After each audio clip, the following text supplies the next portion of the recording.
Today on the Topping Show, Elon Musk's $56 billion compensation plan to be put to a vote again after a Delaware judge had shot him down. Vivek on a judge allowing a Biden parade attendee to be on Trump's jury. Rand Paul reveals Wuhan emails related to the pandemic. BMW M CEO doesn't like stick shifts, so long for the ultimate driving machine. Kids acting like dogs in public schools goes viral. Elon on NPR head saying that the number one challenge is the First Amendment. Student also goes viral for slapping a teacher. And Ford, well, they have some more issues with another recall. All of that and much more on The Topping Show.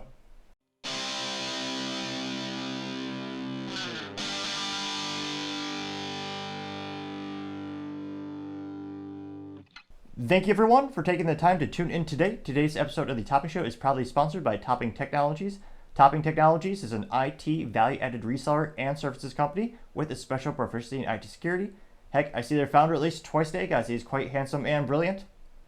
He's me, you see, that's the joke. If you're an IT leader or a business owner, you can reach the team at sales@toppingtechnologies.com. Also, trying to get to 4,000 subscribers by the end of the month, so if you could click that button, I would greatly appreciate it.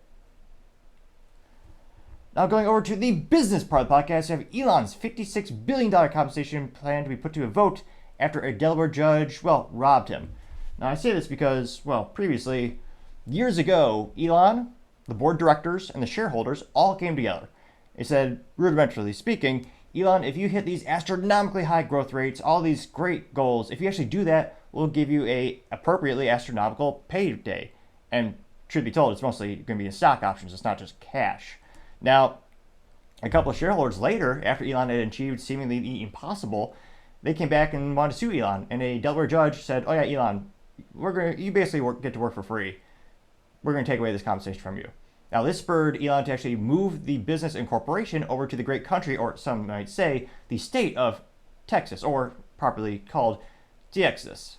He also did that not only for Tesla, but also for SpaceX, now both incorporated in the great state and or country of Texas. This is also causing a ripple effect or domino effect with other businesses leaving Delaware, which historically speaking had been one of the best places to incorporate businesses because they used to be so business friendly, not just from a tax perspective, but also from a legal perspective. There's a reason a lot of these tech companies in California are actually incorporated in Delaware. Now, this comes to us thanks to Emma Thorne over at LinkedIn News, and she says, quote, Tesla will once again ask investors to vote to approve Elon's $56 billion compensation package just a couple months after a Delaware judge voided the original 2018 deal. Tesla chair Robin Denholm wrote in a proxy filing that the judge decision was essentially second-guessed shareholders' votes. It's been a rough week for the automaker, saying that they've had delays in all their production. The Cybertruck is not doing great.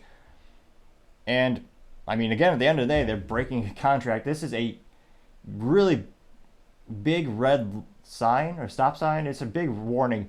Don't do any business or don't incorporate your business in the state of Delaware. Because even if you and the shareholders and the board of directors all agree on something, the government's going to say, oh yeah, no, we don't think so. We're going to break this promise y'all make together. We're going to break this contract. So Elon's going to be put for a vote again.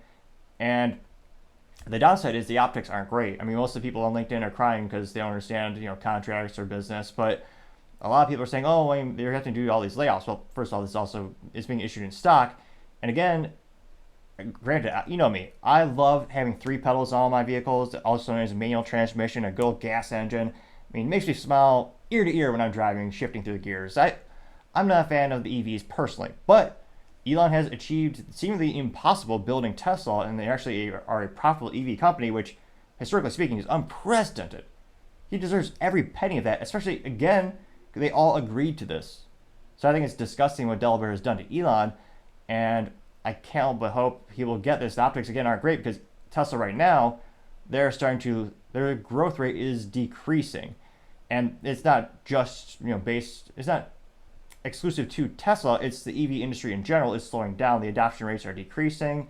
And one of the fastest growing consumer segments and preferences in the automotive community are hybrids, which again, I'm not a big fan because again, they just have a big expensive battery that'll go bad. You're locked in, you have to have it worked on specific dealerships, only have 2 pedals. There's a lot of reasons personally I wouldn't appreciate that type of thing. Truth be told, I'd rather have a good old Honda Civic Si that'll last, a million miles because it's Honda. But of course, I partially digress. Let me know, do you think more businesses will continue to flee the state of Delaware?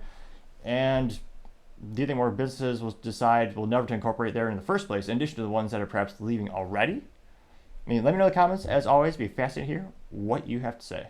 Thank you, everyone, for taking the time to tune in. Again, we're trying to get to 4,000 subscribers by the end of the month, so if you could click that button, I would greatly appreciate it. Also, leaving a thumbs up, thumbs down, or comment is a great way to give me some additional feedback, letting me know how I can make the show better and better. Lastly, don't forget to take the time to tell your family, tell your friends, tell your coworkers, heck, tell your enemies, tell anyone and everyone. Just stay safe, fight the good fight.